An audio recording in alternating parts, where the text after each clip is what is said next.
9, 8. You're watching 7, Experience Comic Culture and Sales. 5, Streaming live daily to 4, Facebook, YouTube, 3, Twitch, and Twitter. 2, 1.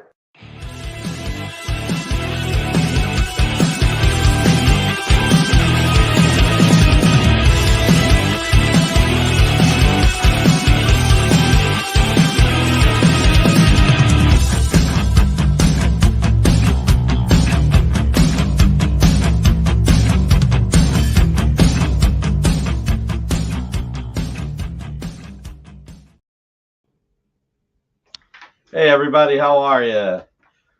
Tina Hager, hey, nice to see you. Let's see, what is all pieces today start at 11 cents. No, they don't. They do not. Not today. I'm too tired, man. Jewish Dragons, Lorena, Carl's Collection, Steve Lipsky, Commander Beef, Marcus. I need to tell you about the members only dinner. That's on Sunday, Marcus. I'll tell you about it next Sunday. The funny thing about that place is you're not allowed to take pictures. Thanks, Mr. Easy Go Lucky. You're not allowed to take pictures. You're not allowed to post on social media. Did you find Marcus's OnlyFans account? So, yeah, we're not going to have much for sale tonight. I've got Bob Layton's Johnny Quest cover in case anybody wants to buy it. I want to help Bob. So that's $2,500.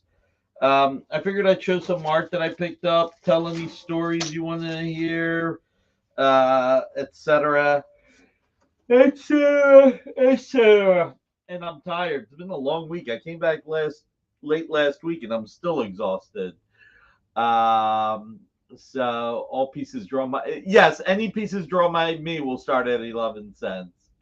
The portions were small. Like I said, that starts on Sunday. First rule of Secret Club Restaurant, right? Not talk about it. Everybody, it's Friday night. Alberto, it's $2,500. All the money goes to Bob Layton. I don't want a penny. So, thank you for being here on the Friday night, guys. If you're on YouTube, please hit that thumbs up. If you're on Facebook, hit that heart or thumbs up.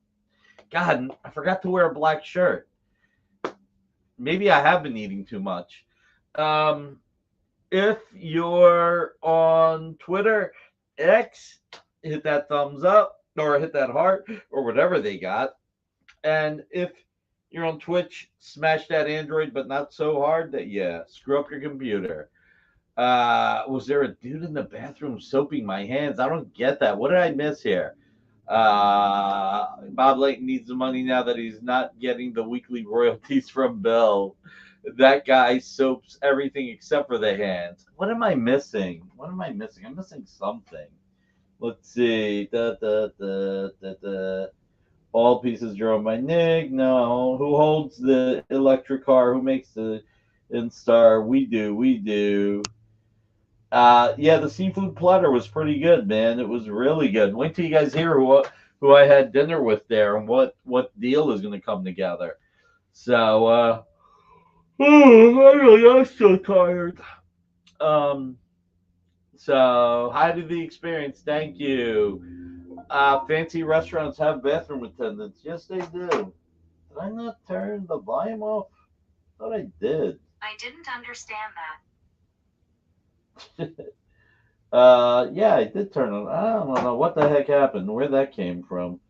So I thought tonight I would show some stuff. Quit yawning and tell us. What am I No, I'm not telling you who I had dinner with. The contract's only just signed and we haven't made an announcement yet. Let's just say that it's a cool actor who has been in quite a few genre movies, and he's a great guy, very talented, and that's the end of my tease, okay? You got my tease. So, who wants to get a Coke? You want to talk to everybody while I go get a Coke? No, Quentin Tarantino, that was 10 years ago, James. I wish it was Quentin again. Not Keanu, guys. No fishing. Jay, are you there? I'm here. Can you still not hear me? I can hear you now. Have a Okay, quick awesome. conversation while I get a Coke. Awesome. So hopefully everyone had a great Memorial weekend. We were actually at Comic Palooza here in Houston. Took Sean and our niece to their first con. It was really, really awesome. It's always cool taking people who've never been to cons. So, wow, I really. Oh, we're talking about what actor? Oh, y'all, I don't work for Dynamite, so Nick doesn't tell me those things. If it's not an EXP thing, I don't know. I wish I did though. It was a it was a Comic Con. It was Comic Palooza, Murdoch. There were comics there. We saw some of the stars. Like we had Creed Bratton walk past us, and at first I was like, "Man, that's a really good Creed cosplay." And then I was like, "Uh, wait a minute, that was actually Creed from The Office that walked by us." And we walked by Booker T. Booker T had a booth talking about his comic, so that was super awesome. Sucker! Yes, exactly.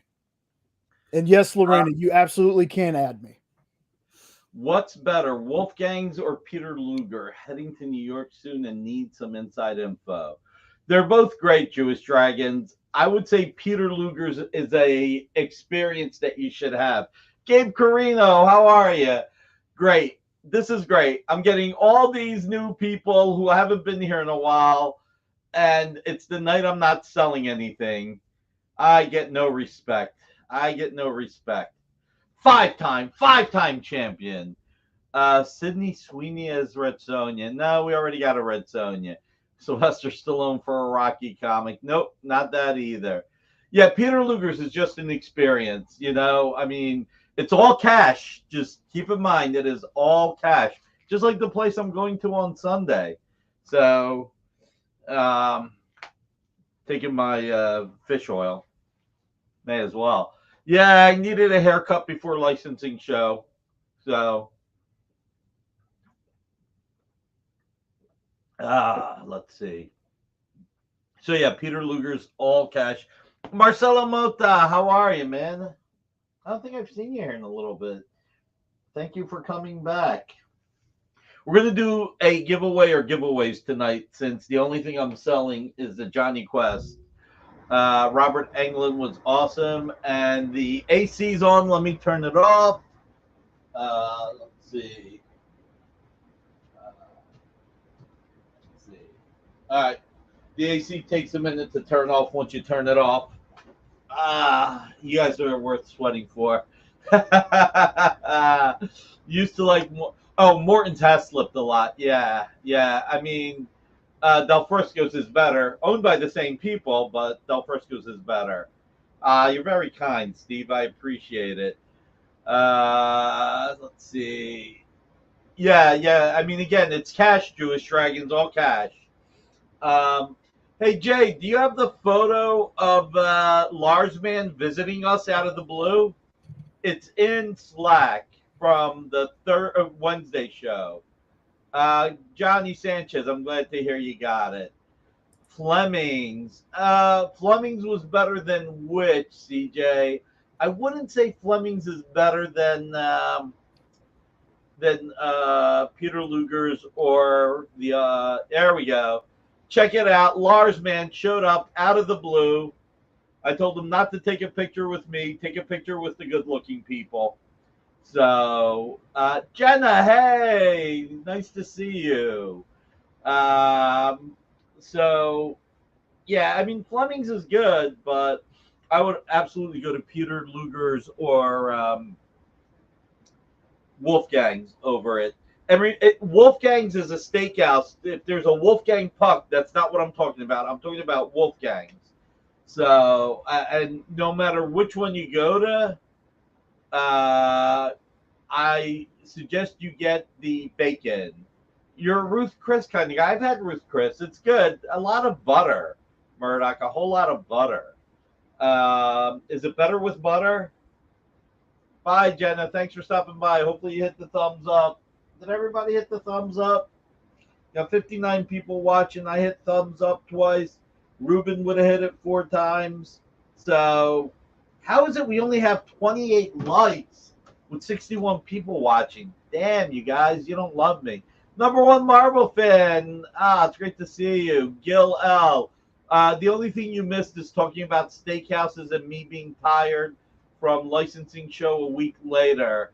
A whole lot of butter. You say that like I didn't say like it's a bad thing. I was just saying, do you like it? That's all. The bad bacon you had in Vegas. Oh, all right, Jack Steele. So I ate at this place in Vegas. I think it was called the Strip Steak. Amy, it was the place in Vegas I ate at called the Strip Steak? I don't know. Jack Steele, I think I might have told you. Was it Strip Steak? Yeah, there is a Mastro on the East Coast. I've never eaten at one. I got to try it. What do you recommend if I go to Mastro's, Mr. Easy Go Lucky? We do have this, Brian. We have Johnny Quest by Bob Layton, #1 cover. All right, so here's the deal. All right, $2 buffet will do that to you. I wish it was at a $2 buffet. Just for shits and giggles, I was looking for what the cheapest buffet was, and there was like nothing under $25 that I could find. So here's why I didn't like the bacon. No, it wasn't that kind of strip steak, BBB. Should have left a bigger tip than 60 cents. I left a $3 tip, okay? I missed the $2 hot dog buffet. Did you folks don't thank you, Mike Asbill.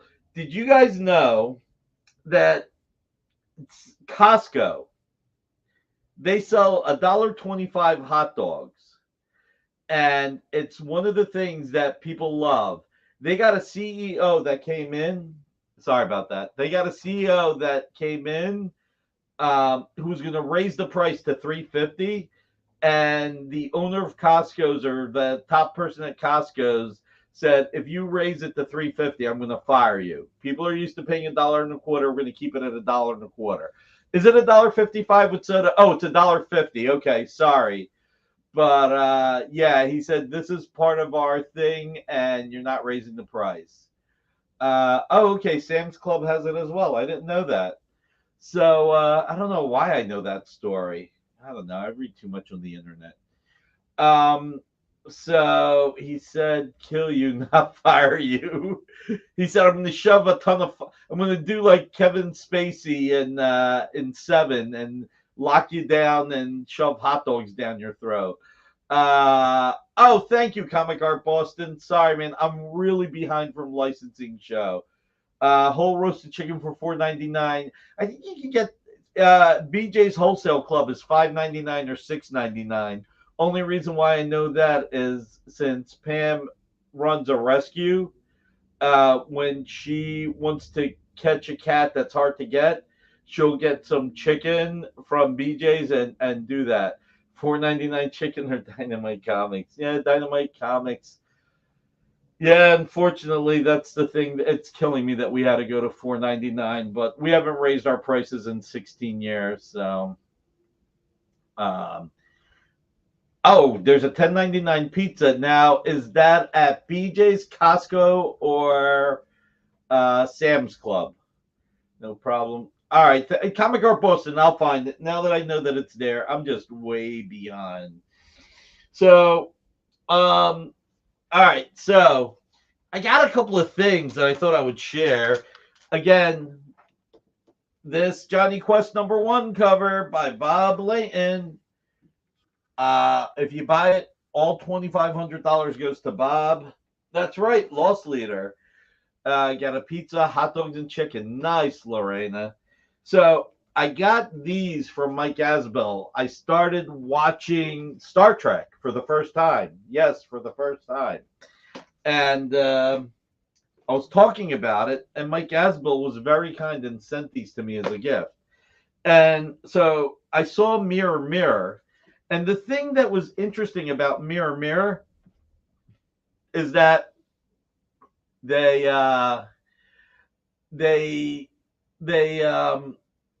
you didn't see the evil Kirk and Uhura and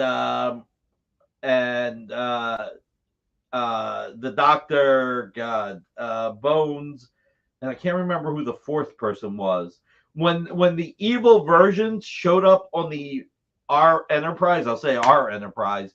Can I interest you in the glass of Tranya? Is that related to Xenia or the thing that Zayla, what Bill drinks? Scotty. So when, thank you. So the only time you see the evil ones is when they're in the brig. So I would have thought you would have seen them come on the transporter, be evil, and then do that. And now I don't even remember whether or not they were wearing the good Trek clothing instead of the evil Trek clothing. I mean, great last line by Scott. It's easy for a civilized man to act like a barbarian, but hard for a barbarian to act like a civilized man. Evil Sulu was great. They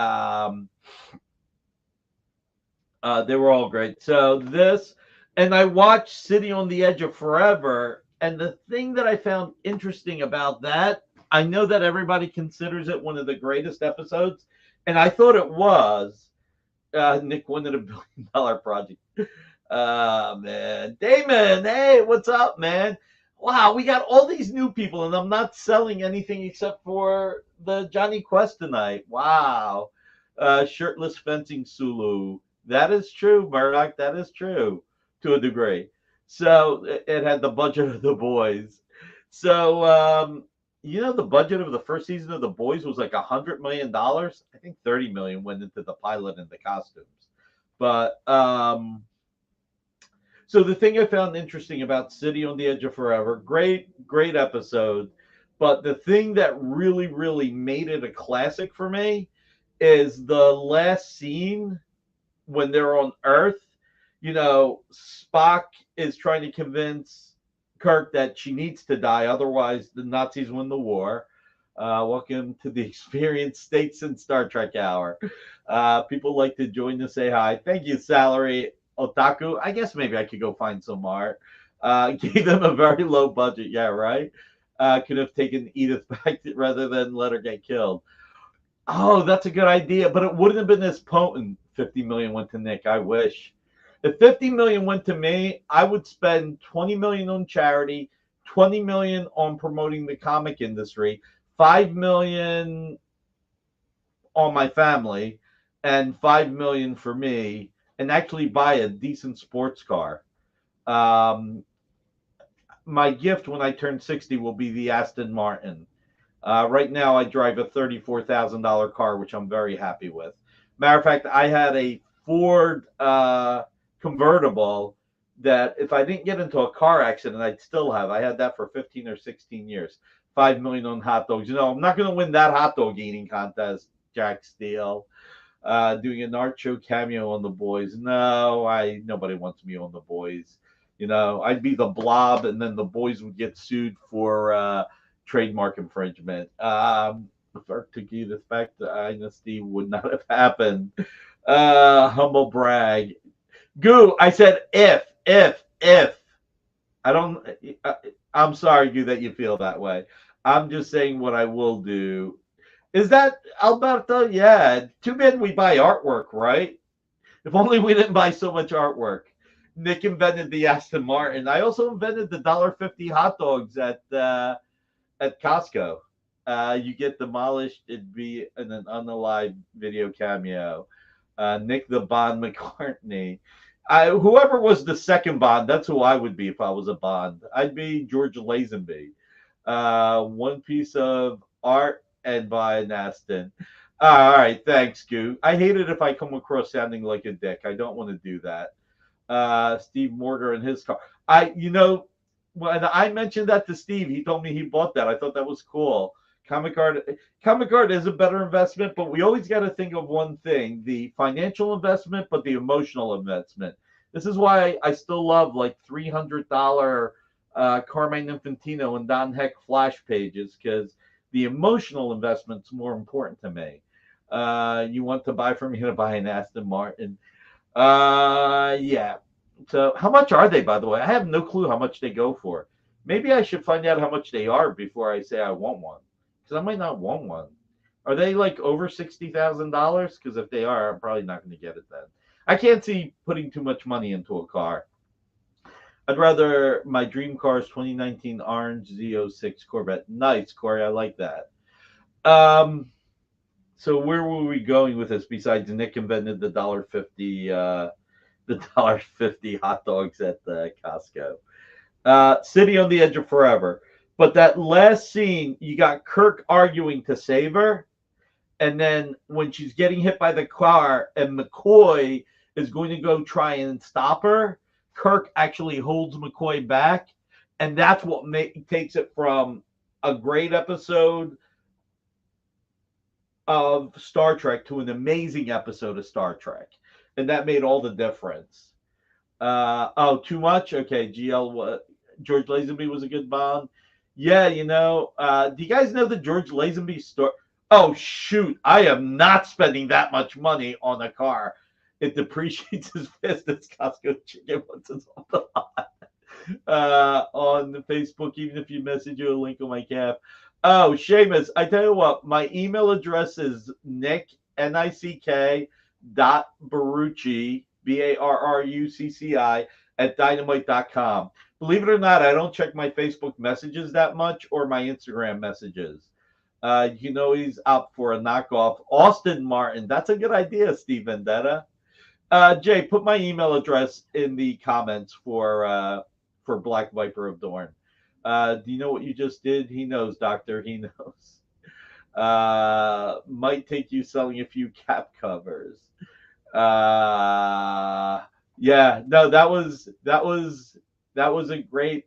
That's what makes it so freaking awesome. Just that internal struggle that Kirk had, but when Bones went to go save her, him having to stop, and you saw the anguish in his face having to do that.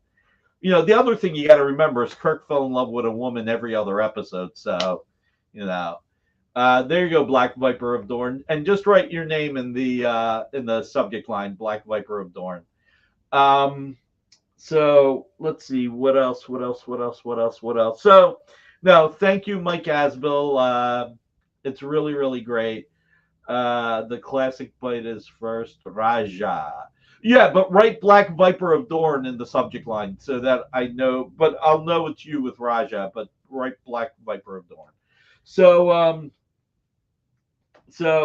Captain Kirk is getting up there as my favorite TV character has always been Ken Wall, Vinny Terranova, and Wise Guy.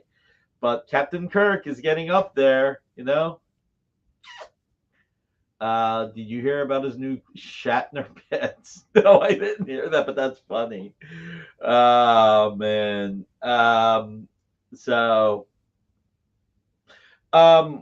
Number one Marvel fan, if you're still here, drop me a line on that piece of art that you're interested in, because I did get another offer. So, Mike, you're too generous. I know he's no Jack Wagner. When it comes to singing, Kirk, all I need is a little more time to learn how to sing and not to delay the words in between. I should not be singing. I'm terrible. I'm friggin' terrible. I'm surprised I still have viewers after that. Oh, look at this. I'm not selling. We're down to 58 viewers. That's what I get. 58 viewers for not selling. We're up to 45 likes. We should be at 64 likes. Kirk and Spock are the Dazzler Nick. Yeah. Number one Marvel fan.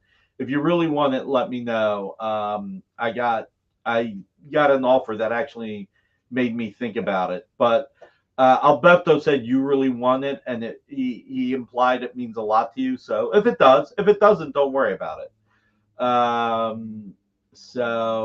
But yeah, man, come on. The Kobayashi Maru. By the way, in the first Star Trek film, has any of you seen the deleted scene with how Kirk beat the Kobayashi Maru? I don't want to spoil it for anybody, even though it's been 15 years, so it shouldn't be a spoiler. But if you didn't see it, you should check it out. It's a regular crooner like Captain Kirk. All right, I thought I'd show some pieces I picked up and some pieces that I got as a gift. when I was in Vegas, I met up with Matt and I came Jeff Wedding, and I can't remember the third person's name one night. And Wedding gave me this as a gift, which I thought was really cool. Couple of poker chips. This I tried to use the poker chips at the casino, but they wouldn't let me. I don't know why. They said something about throwing me out if I tried to use them. The Johnny Quest cover, sure, Brian, happy to. This is Johnny Quest #1. Again, all the money goes to Bob Layton. Kobayashi. He repressed so that the ship could be rescued. He cheated. He did, but did you see how he did it? So he slept with this one woman. She was green, and she said that she loved him, and he didn't respond. And she said, "Kirk, I say that I love you, and you don't say anything." So he says, "Look, I sent you a letter. Opened it at 3:00 on the dot." And Daredevil cards I'm missing. Jeff's poker. Yeah, they are, right? Sorry, I want to offer promotion of your channel. No, we're getting spam on Twitch now. Had to retire because his jaws went bad. The Orion Girl. Thank you, Steve Lipsky. The character on that custom card looks like Gary Cousins. Oh, wow. I can see that. So she opens the note because it's the future, so obviously it's all electronic, and it says, "I'm sorry," and that's the virus that goes in to dismantle the Kobayashi Maru. And I got to tell you, I agree with Kirk, not Spock. You know, losing is not an option. So whatever it takes to win. So Spock said this is to inspire fear, but nah. So are you talking the character? Recommend watching the deleted. Yeah, the deleted scenes are great. Said he's retiring from hot dog eating. You would see it healthier. Kelvin timeline. Oh my God, you guys are crack up. I love you guys. So so Captain Kirk is getting up there to being one of my favorite best characters on TV. Not T.J. Hooker, and not Denny Craig or whatever his name is. I bought these two pieces. I didn't participate in Comic Art Live, but I asked Brian Norton, Mr. Redjack, to show me what he's selling because he and I have similar tastes. Kirk doesn't know how to deal with grief, right? I'm gonna have to rewatch the best of Star Trek now. I don't believe in the no win. I don't like to lose. Exactly. I have not watched Band of Brothers, but I probably will start, Corey, especially now that I found out that one of the characters is from South Philly.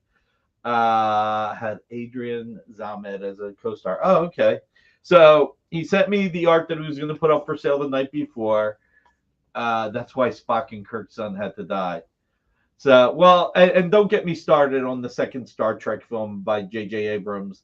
The fact that it was a pretty okay done remake, with the exception of the ending where all he did was switch Kirk and Spock dying and Kirk almost dying. It's like, Friends of Mendel, go see his Trek props in his condo. Maybe.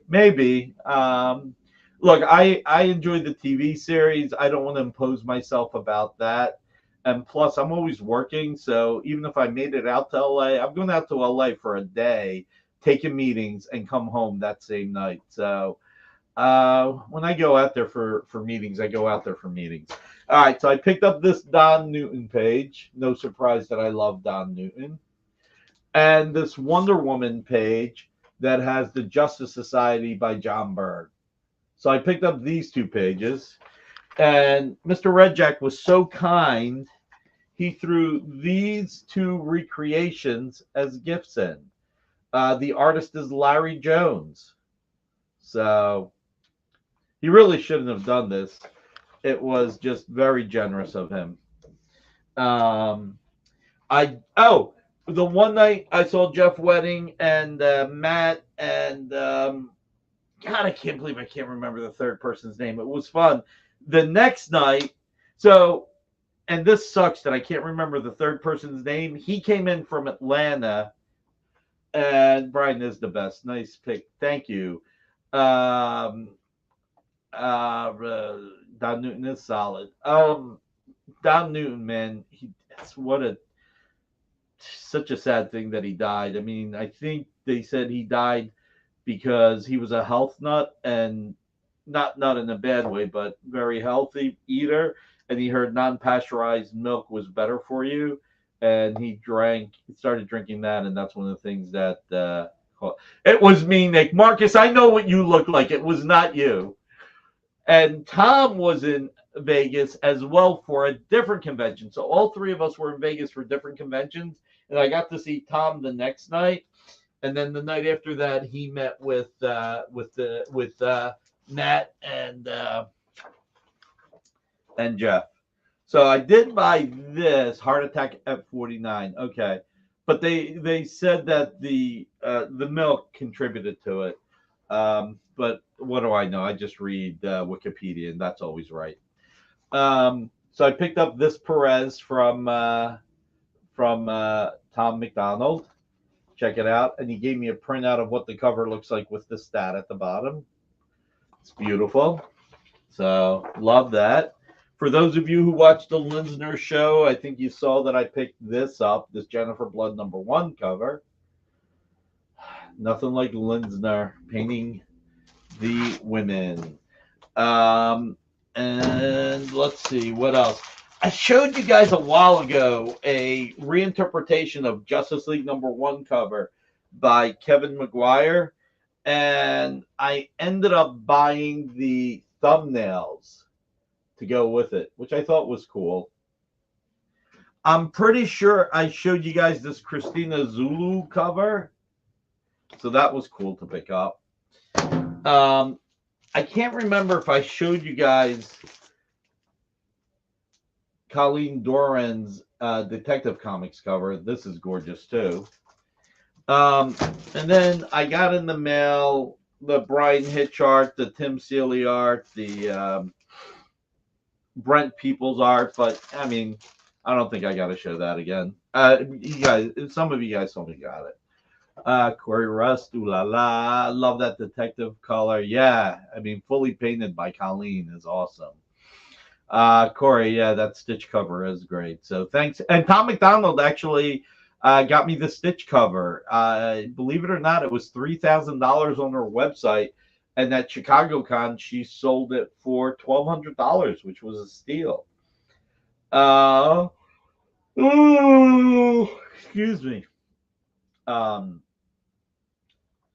anyway, I'll probably give away this Spirit lithograph. Let's see, how many people are we up to? 50, or we're down to 57. Did everybody hit that thumbs up? And don't forget, if you're on Facebook, hit the thumbs up or like. 47 likes still? Wow, some of you don't love me at all. How do I not have 62 likes at this point, if not higher? Because I'm sure a few people dropped off. Corey, I will let you know. Oh, wow. Tom McDonald rules. If we hit 100, giveaway. If we hit 100 likes, I will do something. I don't know what I'll do, but I'll do something. No, latent cover is not the giveaway. I need that money needs to go to Bob. I'm sure you are all for that, Marcus. I'm sure you are. I am really tired. So what else you guys want to talk about? Yeah, TiVo passed away. I can't believe it. A heart attack. Yeah, it's such a shame. I think he was 52 years old. I picked up the 2 Lilo & Stitch covers. Nice. So what do you guys want to talk about? Where is the Jesus polyp in this family? They keep it. Are we want to talk about polyps now? I didn't think we wanted to talk about polyps. Go on, guys. Let's pick a subject. That's my margarita. By the way, Tom, you don't have to say why you went to Vegas, but was it fruitful for you? My Vegas trip, I had 2 meetings that did not go as well as I would have liked. They didn't go horrendous, but they didn't go as well as I'd like. Bid 500 on the Stitch cover. Have you ever yawned on QVC? When I'm on QVC, I would like step away from the camera. I would step away from the camera to yawn. I'd be like, oh, let me get something. Oh, it's not there. Let me find it. Let's see. Bid 500. No. Give us a scoop on The Boys season 4. Marcus, I think I just remember to give Nancy an update about your internal plan. Nick was no, I wasn't. I was never. How about your take on Blue Line? I can talk about Blue Line in a minute. Where are we talking about QVC? Oh, right, they're publishing. Yeah, I know, right? Garcia Lopez art is awesome. My take on Blue Line is acceptable, not as worthwhile as traditional, but I mean I own a lot of Blue Line art. I bought the Rebirth story by Phil Jimenez, and half the art is Blue Line, and half of that I've got the pencils and the inks, but I don't have all the pencils. Ryan Riley, thank you, sir. Oh man, I lost so many people. Next week we'll sell. I promise. I promise. So, Marcus, I do not ask for the scripts or look at anything boys, because if it leaks, I don't want to be a part of it. On Red Sonja movie, I weighed in. I helped pick Red Sonja. I helped make sure we didn't get one of the actors as a villain. But on The Boys, it's just too big, and I don't want to know. I was afraid when I found out all the stuff on the first season. Popcorn bucket. What's the Wolverine popcorn bucket? I missed this. So that's my thing on Blue Line. Tell me what the Wolverine popcorn bucket is before I can respond. Let's show Ruben's. Ruben, and by the way, you guys can see why I can't do the doing yours. Oh God, with Jordan, which I was looking forward to. I'm so behind. I can't even do my show. Who plays Red Sonja? She is Big Open Mouth. Big Open Mouth. I don't get that. I'm not the smartest guy in the room. God, I can't remember her name now. I feel like an idiot. Hey, Jay, put up the Dynamite 20th anniversary Humble Bundle in case anybody wants to go into it. Let's see. Red Sonja, 2024 film. That's going to be more like 2025. Matilda and Ingrid Lutz. It's such a long name. Wallace Day and Robert Sheehan are the villains, which is really cool. It's just really, really great. Popcorn is a parody of the Dune buckets that look like Wolverine has a giant open mouth. Wow. No, that's Rose McGowan. That never moved forward. Okay, I see. Was going to be She-Hulk as well. Wish it happened. At the time, that would have been cool, actually. That would have been really cool. Let's see. Well, at least we got 52 people. I haven't scared everybody away today. We're up to 55 again. Nick rejected my audition. Marcus, we wanted you to get beheaded, and you said no because you were worried I would use a real guillotine. When are you going to have some cool Disney cover art for sale on the show? Besides Jay Lee, a lot of those artists do. If you guys really want that, does anybody, in addition to Alberto, want it?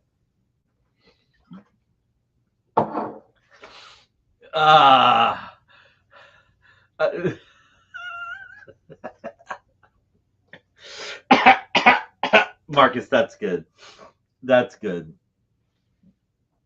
All right, so here's something crazy. So when I used to do QVC, there is some crazy stuff that happened. We were doing a Planet of the Apes show once, and this used to be on YouTube, and I wish I would have downloaded it. And this is the Mark Wahlberg Planet of the Apes, and we had brought in like 5,000 signed copies, and I decided to do something clever. I was hiding behind the paper Fox gave us this set drop that they had in the theaters, and I was hiding behind the cardboard trees, and the host was like, "Where's Nick Barucci?" Let's see, yeah, Stitch, Stitch, Stitch, Marcus Ditton, the channel won't give you a rash. I use bomb back bomb. So he's like, "Where's Nick Barucci?" I jump out. I'm like, "Here, whoo!" And my one foot got caught in the paper mache, and I landed on both knees. And it was a 3-hour show, but it's live, and I had to stand up and act like nothing happened. And during the break, I was like, "Please get me some Advil." And the answer was, "We can't hand out Advil. It's against the law. You have to bring your own." I'm like, "Really? Really? All right." Were you manscaped? She is young. Steve, look up a movie called Revenge. It's a foreign film. It's Revenge with her name, and you'll see how great she is. Better than a 3-hour tour, right? Isn't it amazing on that 3-hour tour how many people showed up and got off the island and not a single one sent somebody to save them? The other time, I don't know how many people saw The Breakfast Club back in the day. I don't know how old, if anybody besides me is over 50. But remember when Judd Nelson was running down the hall saying, "I want to be an airborne ranger. I want to live a life of danger. I hope we don't get struck for that." Although I might have gotten struck for all I need. So I was like walking down the hall. They were doing construction, and like I just had my hand walking across the wall, and I hit a nail and sliced my hand. That's right. Don't you forget about me. Nick's Dinner Club. Breakfast Club was one of my favorite movies. Yeah, that was a great movie. So I'm bleeding, and we're going on the air in 30 seconds. And it's the X-Men movie, the first X-Men movie, and I've got all these adaptations. And I always stand on the right. No, I always stand on the left side because I'm a righty. So I stand on the left side so I could talk to the host and blah, blah, blah, blah, blah. Matilda Lutz, yes. I had dinner with Emilio Estevez. No, I didn't. Although I am going to watch, I don't know. I'm on the fence about watching the Brat Pack video on Hulu when it comes out. When breakfast, it was the style for sure. Yes, St. Elmo's Fire. Outside of Don't You Forget About Me, I agree. So I sliced my hand, which was stupid as. At least they gave me friggin' antibiotics. They wouldn't give me anything for but before I could get anything, we got to do the preview. So instead of standing on the left, because I'm a righty, my right hand's bleeding, I had to stand on the right, and I had to keep my hand off screen, and they wrapped it up in a paper towel. Man in Motion is fantastic. I think they wrote it and he sang it over the course of a weekend. Best soundtrack. Old John Hughes lost him to. Yeah, we did. Like Leo and Django. That's right, Stephen. That I said fugging. I didn't say anything else. Movies and comics at that time was like, yeah. So they wrap it up, and we do the 4-minute intro of all the items. Now, keep in mind, it was an 8-minute intro because this is another 3-hour show because it's X-Men movie opening weekend. So my hand is bleeding because there's nothing we could do. And then when we finally got to the end of the 8 minutes, I mean, it's wrapped in paper towels, which slowed down the bleeding. Then they came with the rubbing alcohol and the antibiotic. And then they didn't have a Band-Aid big enough because, like I said, I sliced it like that. Is no all I need. So basically, we got another paper towel, cut it, put Scotch tape around it, and that's what I had on my hand, which was really, really crazy. So Nick's a Terminator when it comes to selling, apparently. Hey, I saw the first Terminator movie. Did I tell you guys this? I finally saw the first Terminator. Terminator 2 was a perfect movie for me. And I always thought Terminator was a one-dimensional movie. So I never saw it. I never wanted to see it. But then we got the Terminator license for T1. So years ago, we had the T2 license. Don't ask. Every Terminator friggin' movie, is a different license. So I finally saw no Crazy Glue. No. Any port in a storm. Ain't that the truth? Listen, it, alcohol, it was like rubbing alcohol. They didn't even have Neo, whatever the British version of Neosporin was, and a paper towel folded, cut, and scotch tape around my hand. So, yeah, here's the thing, Steve, was the restaurant Terminator was one-dimensional. No, see, Murdoch, I'm sorry. So, I thought Terminator 1 was one-dimensional. It wasn't. They did have a first aid kit. They did. They used rubbing alcohol, which can't be one-dimensional. I was about to say, pop that up. But they used rubbing alcohol, and that was painful. That was painful. I think I would have preferred if they used alcohol on it. So Murdoch. So when I finally watched T1, I loved it. I thought it was great. But the thing that bothered me is I had T2 up here. I assumed T1 was down here. Then when I watched T1, it went up here, but T2 went like here because it was kind of a remake. And there were scenes that I thought were only in T2 that were in T1. Hey, Semrix, how are you? We're not selling tonight, really. We're going to do a giveaway. Themes invaded your nightmares. 2029 is just... No, that hasn't yet. Tetanus shots. Yeah, I didn't get a...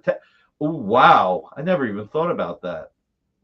Yeah, like I said, so T1 went up here, T2 went down here because they came back naked, they got the clothes, they come with me if you want to live. I didn't realize Michael Biehn said that first. And then the first Terminator who ends up at the cabin waiting for Sarah Connor's call to pretend he's her mom. Then they did that with the foster parents, you know? How's Wolfie? Oh, he's okay. Your foster parents are dead. That was the original. That was the little twist. But yeah, so it was T1 was supposed to be yeah. So yeah, Alien Aliens was another sequel better than the original. Robots do not worry me. There you go, Corey. But wait a minute. I heard in the last Terminator movie that the first Terminator, who's the best Sarah Connor? I think the original Sarah Connor. I haven't watched the Sarah Connor Chronicles, though, so I got to watch that. I heard that's good.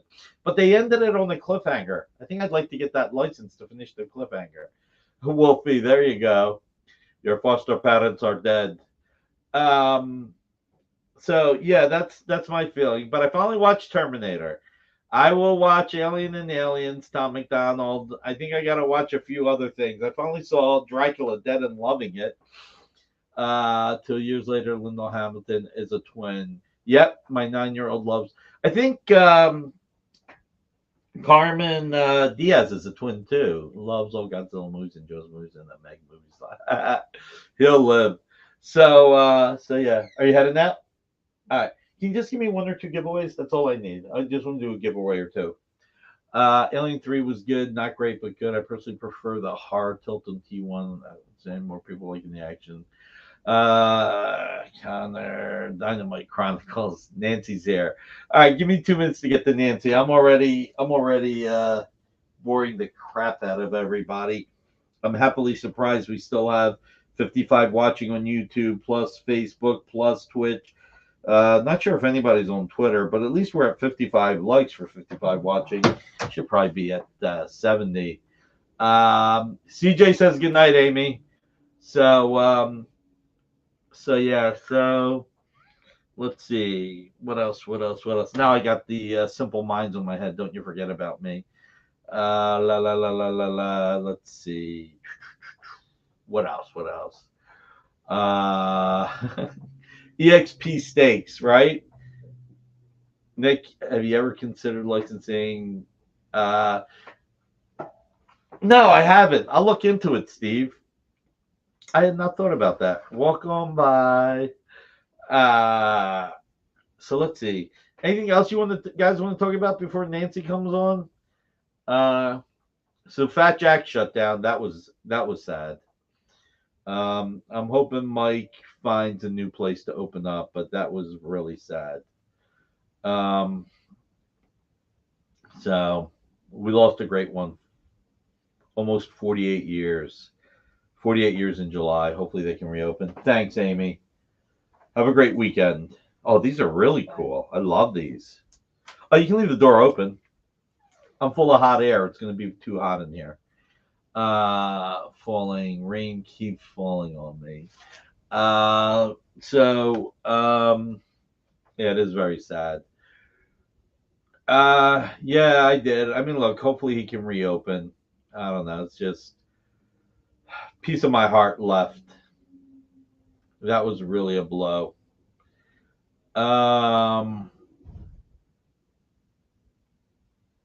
When you call my name, did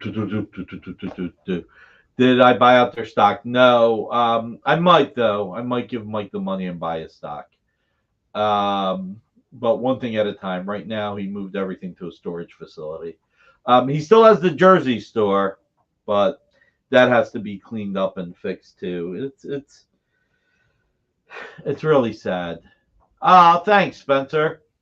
Pop that up from Facebook. Yeah, Jewish Dragons. Pretty in Pink was cool. The ending's great. A lot of great endings. Love the Andrew McCarthy telling what's his name that he's a jerk. I like Less Than Zero a lot. I don't know how many people like Less Than Zero. I thought that was a really good movie.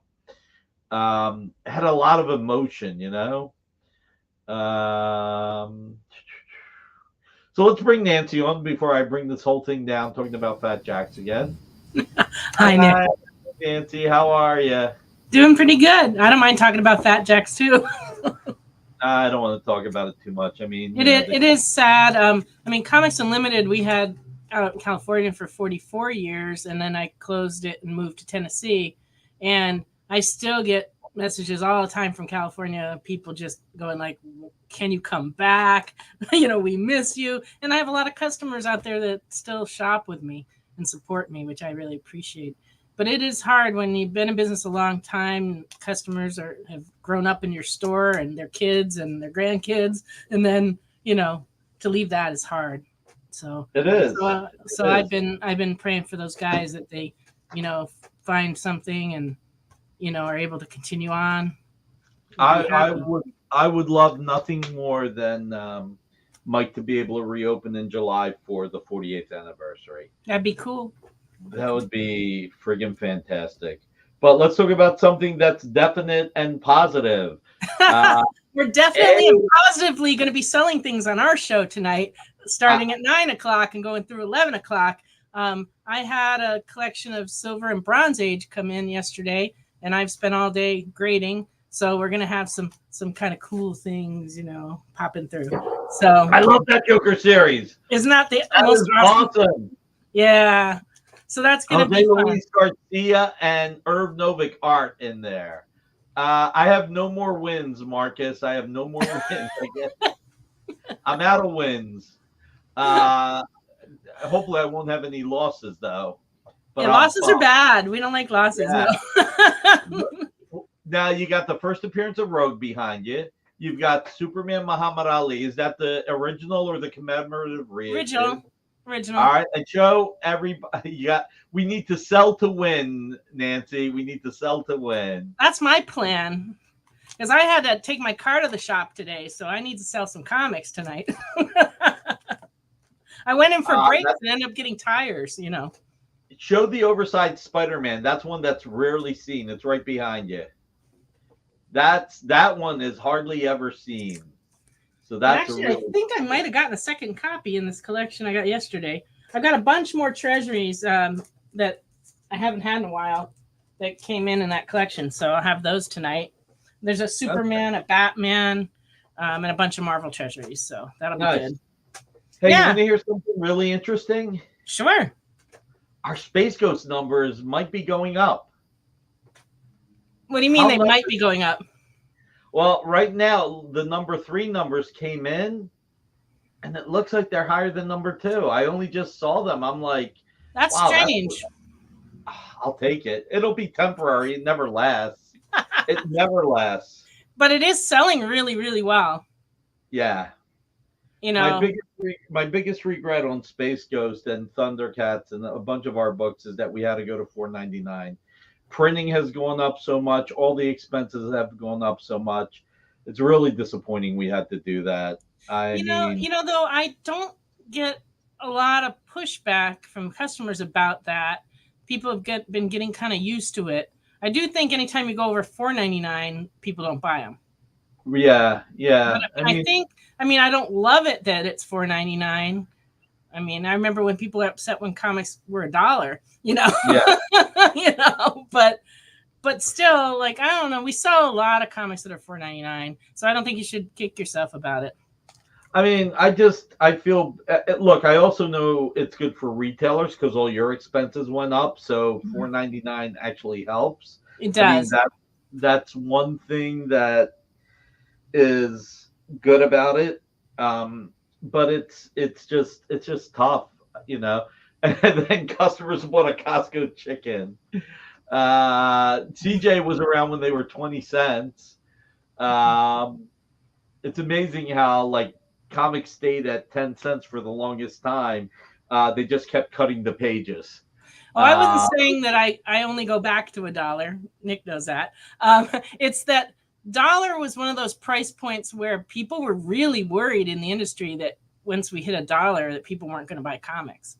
Because comics had been less than that for so many years. And it was scary at the time. Like, will people buy these? And the answer was yes. Yeah. Jewish Dragons, when comics went from 50 to 75 cents, don't forget, Dick Giordano had a letter in DC Comics saying Marvel was going to go up to 75 cents as well when people were complaining. And Jim Shooter only brought it up to 65 cents to stick it to Dick Giordano. That's exactly I'm telling you. And back then, Dollar Book was like Alpha Flight #1, and I think Secret Wars #12. So, and yes, you can always reread a comic. I'm more likely to pay for a new take on existing than I am for. Oh, wow. All right, Carl. Thank you. I can use the Costco chicken bones to make soup. That is true. You can make soup out of that. I missed the Costco chicken joke earlier because I have no idea what you guys are talking about. Well, I mean, I'm back from licensing show and I'm exhausted and I didn't have time to pull art for this week's show because I'm so behind on work. Yeah. So we're making it a talk show. Oh, Marvel went 50 cents, 60 cents, 65, then 75. I forgot about the 60 cents. Thank you, Jerry Bourne. Costco is also $4.99. We all went. Everybody went to Costco today by coincidence. But I was talking about how the owner of Costco or whoever the top person was, they got a new president or vice president. And the first thing he wanted to do was raise the price of the Costco hot dogs. I thought they were $1.25. Everybody reminded me they were $1.50. I guess I was mostly, which explains my art collection. Yeah, I was mostly a DC collector too. And for some reason, most of my original art, I have more Marvel than DC, which is weird. Of course, a lot of it is because I've got like 20 complete John Romita Jr. Marvel books and only 4 John Romita Jr. DC books. Hot dog includes a drink too. There you go. So he was going to raise the price from $1.50 to $3.50, and his superior said, "If you do that, I'm firing you. People want to pay $1.50 for a hot dog. It's something people enjoy. You bring it up to $3.50, it'll take out that coolness." I read that article too, actually, and it makes sense. I mean, for them, that brings the people there. Yeah. Jerry, no. I've been so behind on work and I'm exhausted. We do have this Bob Layton Johnny Quest #1 cover. All it's $2,500 and all the money goes to Bob. I don't want a penny. So this is all for Bob. So that's how we got started talking about that. I was going to tell these guys the craziest deal I ever did. Do you guys want to hear the craziest deal I ever did? And by crazy, I mean like the most dangerous. Like, you can almost say the stupidest deal you could ever do. Give me a 1 if you want to hear it. Give me a 2 if you. Oh no, say yes or no. Forget it. I'll forget which one's yes and which one's no. So let's see. We got 1 yes. Let's get dangerous. No, that's Darkwing Duck. Lots of laugh out loud. Sure. Yes. Yeah, man. Yes. Got a lot of yeses, but yes. Yay. Does yay count as a yes? I guess it does. Mike Asbel, yes. I paid for a commission up front. No, that's Marcus. Marcus paid for a commission up front. Marcus bought a commission from Kelly Jones, and I think it took like 7 or 9 years for Kelly to finally send it to him. Hey, now I got wise guy level dangerous. Yes. Did it take place in a dark alleyway? No. Rex was telling me that the National Weather Center uses Waffle House to determine how bad a storm is. If a Waffle House is still open, it's not as bad than if it's closed. If it's closed, it's dangerous. Did you know that? Because they do not like to close. Yeah, I read that recently. Wow. Yeah, because they're open all the time. Matter of fact, I went there on Christmas morning this year at like 2 a.m. Had breakfast. It was great. I love Waffle House. The whole joke about Waffle House is that when I did Shop at Home in Tennessee, when Shop at Home was like the 3rd largest shopping channel, and that's the one that had Don West, and that's the guy that would yell, "This is a gem in 10, ladies and gentlemen." So like when you see those parodies, it's about him. The Waffle House in California, that sucks. So, yeah, but you guys got more stuff. Yep, he's now a TNA announcer, and he did the TNA store. No, I will never tell you my Tijuana story, at least not live on the air. I have a terrible Tijuana story. I am not kidding when I tell you. Let's just say there are 3 kids from college that got blamed for us, and I think they're still in jail in Tijuana right now.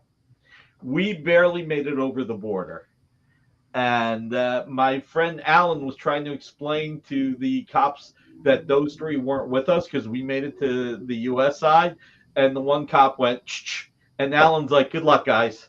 The scary is, yes, you can ask me at OAX. Oh, Don passed away? Oh, I didn't know that. No, we ran and made it. No, I hate Tijuana. I disagree that Tijuana's a good time. I'm sorry, CJ. No. I've been to Tijuana a few times, taken the trolley there, and no, Tijuana's terrible. I went once and I'll never go again. Too much poverty, too much. Yeah. It's just terrible. This is how crazy it was. I was with all these artists. I was with Dan Panosian, Ron Garney, Jeff Johnson, Mark Pasella, Derek Robertson, and Sven Larson and Fabian Nicieza from Marvel. This is when Fabian was in marketing before he became a writer. Nick's Caravan. Read it slowly. They had a per diem, and supposedly Tijuana's so cheap, right? At dinner, they went over their per diem, and they shared it. That's how much we spent in a restaurant in Tijuana.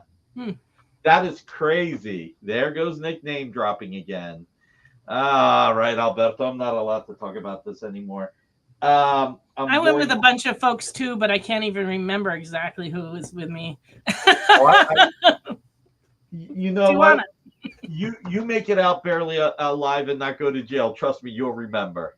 Yeah, you'll remember. I did go down there once though and watch them play Highlight. They have like a big Highlight arena there. I don't know what Highlight is. It's a game with a scoopy thing and a ball. It's played indoors. The ball goes really, really fast. No. It's one of those court games that you play indoors, and it's very high speed, and people bet a lot of money on it. Nancy ate the worm. Nick and no.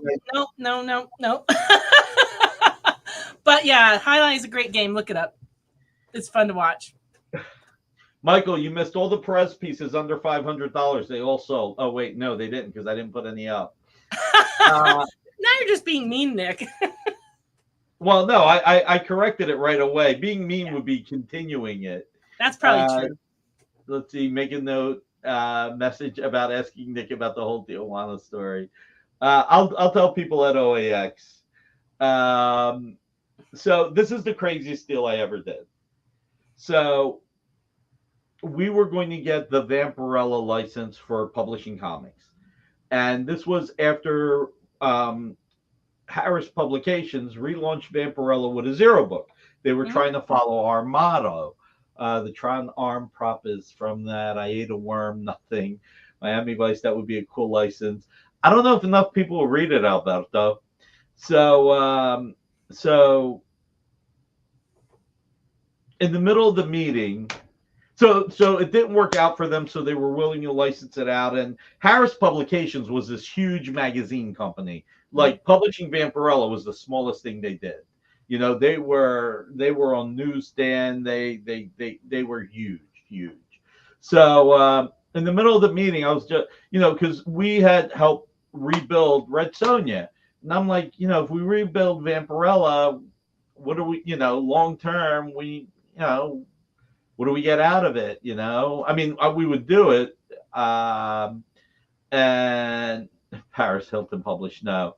Yeah, I mean, I never knew Harris until they published a comic. And they had just got out of a lawsuit. So Jim Warren filed for bankruptcy in New York and Pennsylvania at the same time. And he went to the New York judge and, he sued to get the characters back. And he said that he was in a 30-year depression and didn't know anybody acquired Vampirella or Eerie or Creepy. So basically, Harris Publications was spending money on the lawsuit, and they settled. And they settled by agreeing that Jim Warren would keep Creepy and Eerie, and Harris would keep Vampirella. New York judges are crooked. So I'm having the conversation, and I said, "Look, would you want to sell it?" And they said, for the right price. They said, we entertained the price, but we gave a price to another publisher, and they turned it down. But our price is our price. So this was like 2009, 2010. I can't remember. So he gave me the price. I went back. I was talking to my attorney, talking to the team, and I talked to Johnny Reingold, who was in charge at the time. Yeah, they were a fraction of the business. Yeah. And Johnny was like, Nick, you can't afford this. Why are you even bothering? So I had to borrow all the money for the down payment on my credit cards because I had to close the deal right away. Then I had to get a credit line, a mortgage on my house to pay the credit cards. So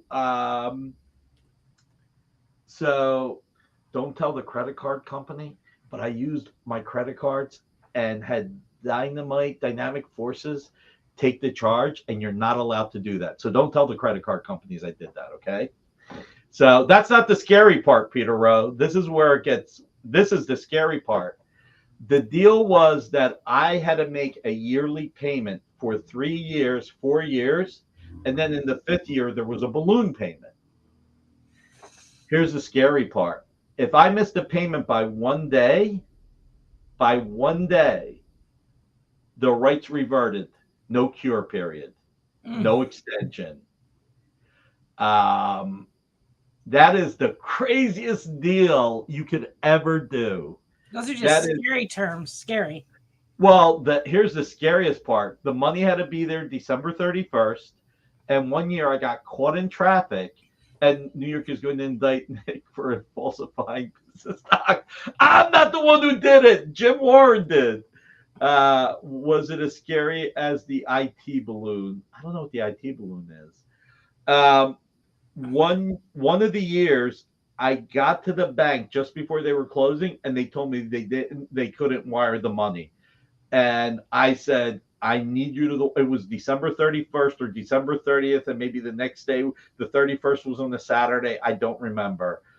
Uh, Jewish Dragons, I give you credit. Well, Jewish Dragons, that was the only way I was getting it. It was the only way because I'm the one who needed it. Was not late because it was stormy, Marcus. That's funny. Um, and I like begged and pleaded. I said, I need this wire to go through right now. I said, come on, it's close to Christmas. Christmas was 5 days ago. Yeah, but it's close to Christmas. It might be 5 days after, but it's close. So the woman took pity on me and she sent the wire. And the wire was so big each year that I had to do it in person. I couldn't do it online. It had to be in person. They had to check my credentials. At least they accept wires, right? And it wasn't the kind of wire that Mikkel was waiting for either. So that year, I was like, okay, the next 2 years, I'm wiring it 2 days earlier. I'm not waiting till the last day. Yeah, wires take 3 months. So that is the most insane, craziest deal I ever did. And then when we announced that we acquired Vampirella, that's after we made the down payment. Bad idea. I don't know what the reminder is. Reminder, Nick put his crisis page. No, I didn't, Alberto. I didn't have those crisis pages then. Did you give that a late Christmas gift for the save? I don't know. I think I would have gotten like in trouble if I gave her a gift. So yeah, that's the zaniest deal I ever did. Miss one payment by a day, and all the rights reverts. I mean, look, he wanted all the money up front, and he didn't charge me interest. He didn't charge me extra. I got an email from the other publisher saying, they wanted, and he knew the price. He's like, they wanted over 7 figures for this. How could you afford it? And literally, that's what he said. How could you afford it? Now, I'm obviously not going to tell him, Let's see. Don't talk nerve-wracking. Tell me about it. That's actually how I bought Comics Unlimited as well. Did you really? I bought it with my credit cards. Oh, okay. But yeah, but I had to do a 3-way deal. It was very complicated. It involved Bob Borden in Northern California and Bob Matson in Southern California, and it was real. It was also a crazy deal. I just can't tell you the details of it, but it was nuts. Somehow I ended up with the stores, the inventory, none of the debt. It was good. DJ, I don't know if he would have done it or not, to be honest. Is there a donkey show south of the border part of the story? No, TJ, like I said, at OAX, I'll tell the story. Oh, nice. Miss Jen will be here on Monday with David Pepos. That's awesome. Peter Rowe, I mean, look,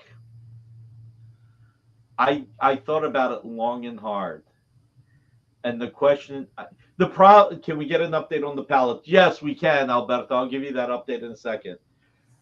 I'm a gambler. Me too, apparently. I never would have wanted to try him. Now I'm thinking of The Sopranos with Murdoch's comment. I thought about it long and hard. I'm the type of person that would rather lose going all in than folding, finding out I had a winning hand. And the one thing I knew was win or lose, I was more willing to lose my house than not to try this. So I knew if I didn't do this, I would regret it for the rest of my life. If I failed, that was okay. If I failed, I could live with that. I could live with failing. So that's why Nancy doesn't have a soul. Isn't it great when big risks pay off? Yeah, it is, Jerry. Don't worry. I've had some failures that I won't talk about. But, I mean, it's like, I mean, at the time it was like what, 41-year-old icon. It was a once in a lifetime, and it was Vampirella and the entire universe, and I had to go all in. Like I said, I would have been more willing to lose my home than not take this chance. So fortunately, I was able to pay it back and able to make the payments, and waiting till the last day was just stupid. You know, I did it 2 or 3 years, and the next 2 or 3 years, I went in a couple of days early. The balloon payment year was the scariest. I mean, that seems like bad poker. I know, Semrix, I know it is. I need to convince Bill to set up a no AX poker game next year with Art as the buy-in price. I'm not doing that. I'd rather lose money than Art, Alberto. Deck of MX cards. Kenny Rogers song The Gambler. But the last year was the most stressful because that was the big balloon payment. And I would have been upset if I missed the balloon payment, having put 5 years or so into it. And that was the one I missed. I don't want to play. Success only comes with the threat of great loss. I will tell you this. Yeah, Murdoch, that was part of my thought process. If it didn't work out, I could start over. I came close to starting over multiple times. I mean, the only reason why I started Dynamite was because Marvel sold my licenses for statues, lithographs, plates, and everything else to Upper Deck.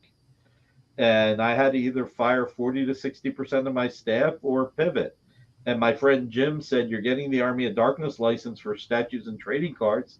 Get the comics license." I was like, who wants the comic license? Dark Horse put out a comic by Sam Raimi and John Bolton that was gorgeous. If that thing sold, they would put out another series. They're not putting out another series. But that was another one where I was like, all right, I'll give it a shot. It was a Hail Mary. We were still doing the signed books, but after we had taken the tumble, I'll tell the story another day, and people had it worse than me. They lost family. But after 9/11, I mean, I flew in. How long did Upper Deck stay? Not long at all, Murdoch. Not long at all. I had a week worth of QVC UK shows with $400,000 in product on the air, and 9/11 happened, and they called me in. Bank was giving you static about that. You could have made it at Party City. God. Star Trek quote. Yeah, Peter, right? And they called me in and told me I couldn't have my shows that week. And they said, how can we have you selling Superman and Spider-Man saving New York when New York's under attack? Plus, I'm a very colorful person. They didn't trust me to like tone it down. Tone it down, yeah. So they didn't trust me to do that. So that was actually a domino effect because I'm stuck in the UK. And believe it or not, people in the UK, the second I opened my mouth, they were so weary of Americans at that point because of, being attacked, and they thought they might get attacked next. So I'm stuck in the UK. I can't do shows.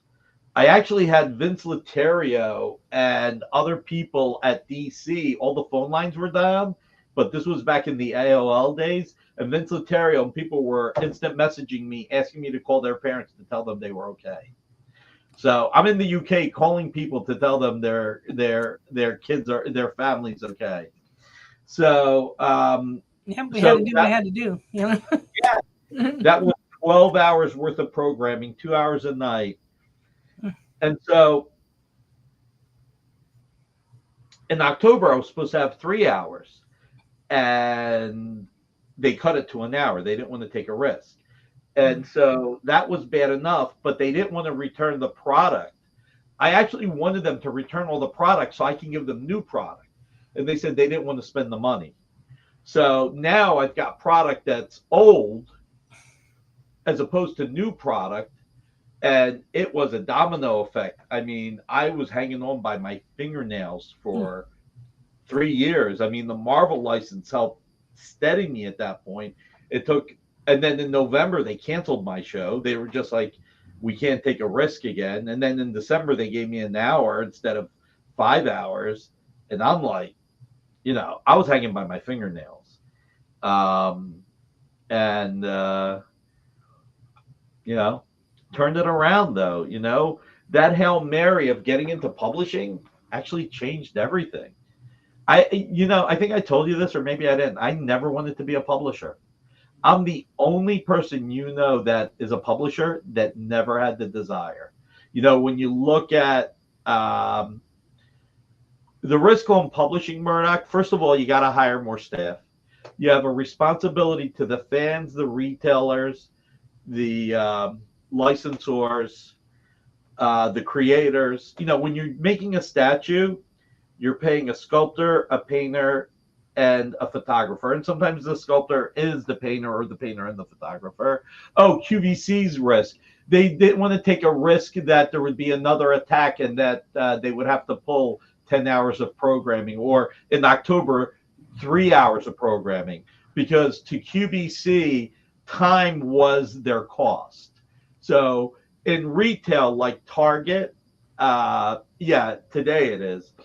In retail, like Target and Walmart and Costco and anywhere else, it's all sales by square foot.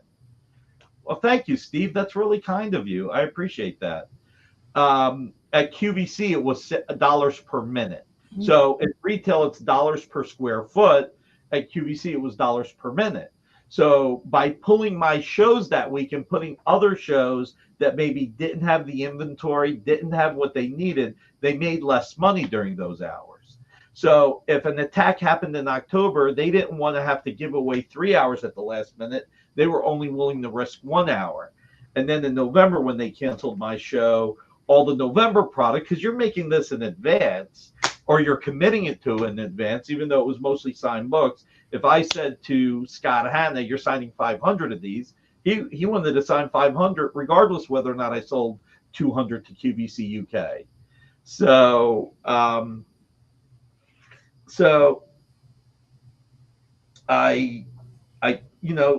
look, CrossGen went out of business with $35 million in funding. Chaos made like $9 million 1 year, and they went out of business. Eclipse went out of business, and they had some great books, and they were like a leader in manga.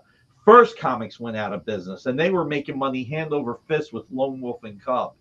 All these publishers, 85% of publishers go out of business. And I didn't want to do it. Plus, again, then you got to hire more staff. And then you have all the freelancers. You have so much responsibility. Having me honking comics. They didn't want to take a risk. They didn't trust me to tone it down. And they didn't want, their exact words, we can't have Spider-Man and Superman saving New York. We can't even have Star Wars with jet fighters or anything. And there was no arguing. There was absolutely no arguing. Murdoch, all those publishers went out of business. I didn't want to do it. I thought I would fail. But I had nothing to lose. Well, I mean, I did. I had my time and I had the money I would invest. Maki Poop, I'm not sure. Eclipse, how did it hurt you personally? Emotionally, or were you doing work for them, Murdoch? But we got Army of Darkness, and then we published Kid Cosmos with Jim Starlin, and we got Red Sonja, and and the reason why we called it Dynamite was because we still had retailers that blamed dynamic forces for the industry falling apart. Had nothing to do with too many spin-offs of comics like Thorcore and Thunderstrike. That had nothing to do with it. Nor did it have anything to do with Heroes World, who had 10% of the market, taking over 45% of the market, and failing retailers, with weeks of not shipping books or in Canada where they were billing everybody at retail, and then if you didn't pay, It was a nightmare. It was unbelievably difficult. I mean, it was just like made no sense at all. Never saw anything so bad ever in all the years. yeah, they It was just awful. said we'll make that extra 20% owning the distributor. And more retailers shut down because of Heroes World than anything else. A lot of retailers shut down because the speculator boom was over. But, you know, speculation and our hobby go hand in hand, no matter what people say. Listen, there's a reason why people jump on Spider-Man 252. There's a reason why people jumped on Donny Cates' Thor. They were just great books.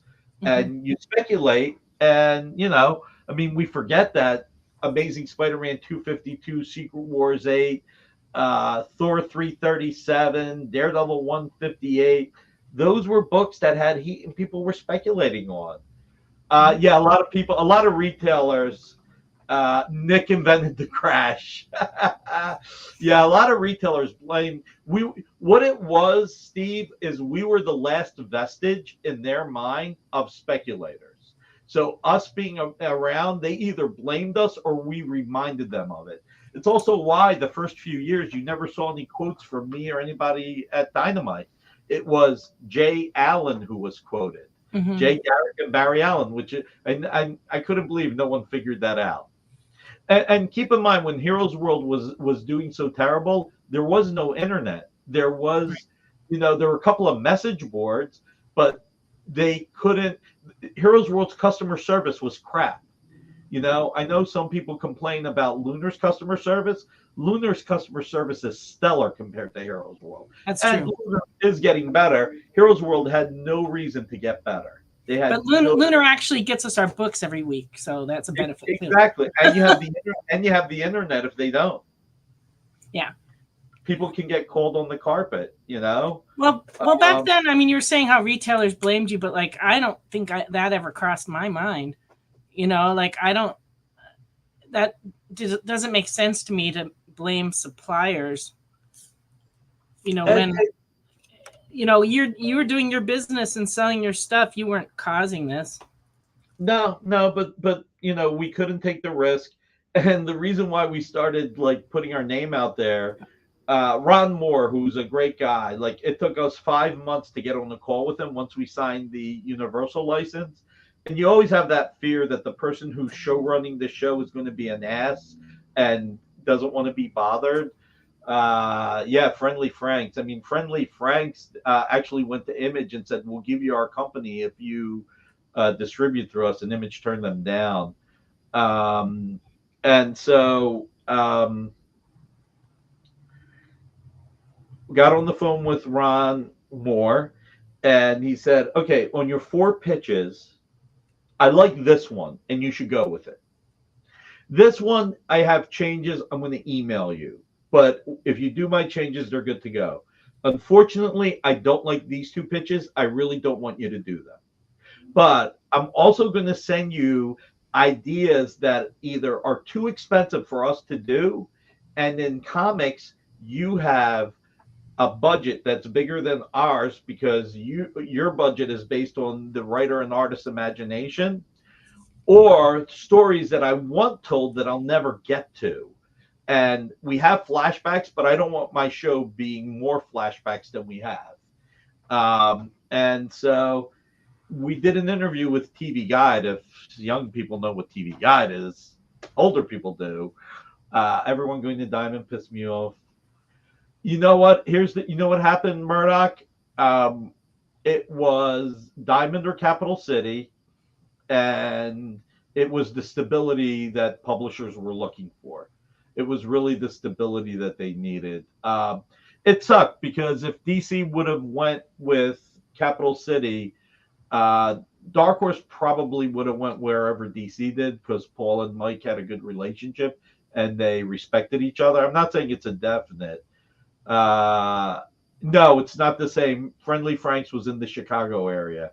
Should have make a new show, Comics History with Nikki and Nancy. Nancy's not as old as me, so she doesn't know as much history. I'm sorry, what did you say? You're not as old as me, so you don't know. No, I'm older than you.